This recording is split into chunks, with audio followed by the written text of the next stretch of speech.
Remember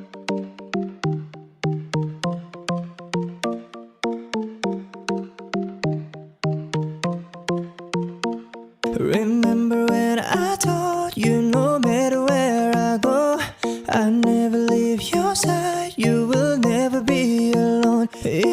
Halo guys, kami dari kelompok 5. Kami akan mempresentasikan hasil dari survei lahan kami mengenai praktikum pengendalian organisme pengganggu tanaman terpadu. Saya Elita April Lestari Humban Raja, NIM 193030401145, Prodi Agroteknologi, kelas C dari kelompok 5.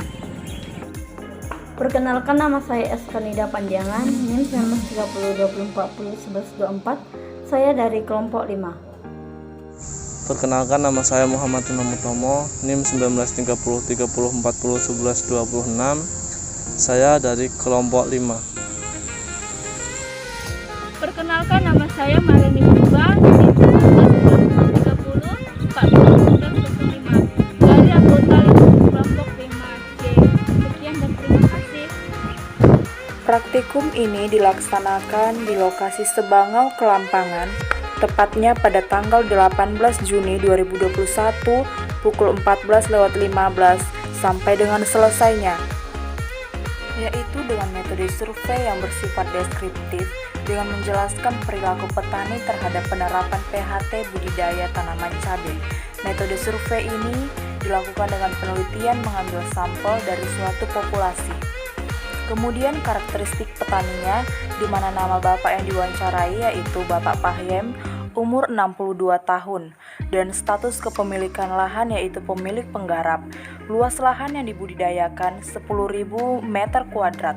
Kemudian ada proporsi biaya produksi, di mana benih 250.000, pupuk organik 150.000, pupuk kimia NPK, urea dan lain-lain 300.000, pestisida 300.000, tenaga kerja 1 orang dan dibayar sebanyak 700.000, hasil panen 75 kg, dan harga jual yaitu mulai dari 50.000 sampai 125.000.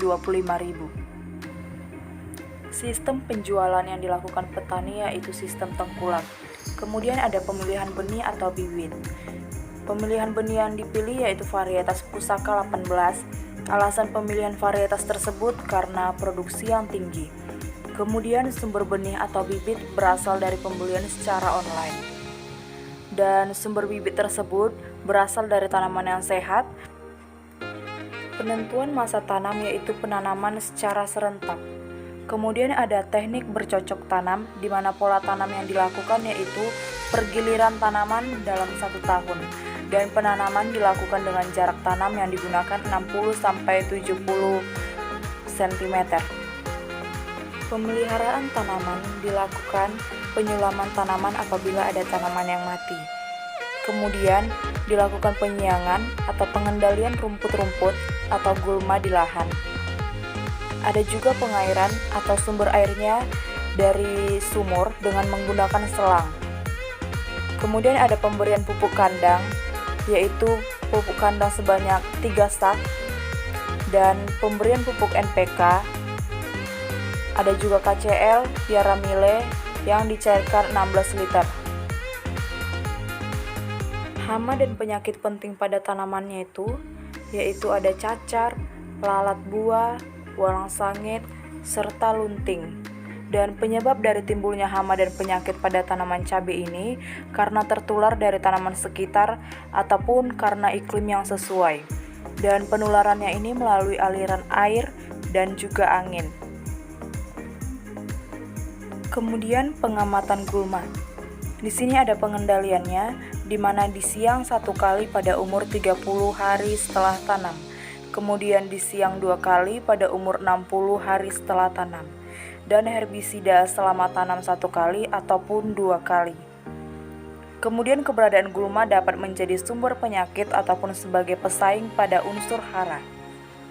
Dan pola penggunaan di lahan pertanamannya itu secara terus-menerus, dan dasar penyemprotan pertama dilakukan sebelum ada serangan. Sekian metode survei dari kelompok 5 mengenai tanaman cabai. Terima kasih.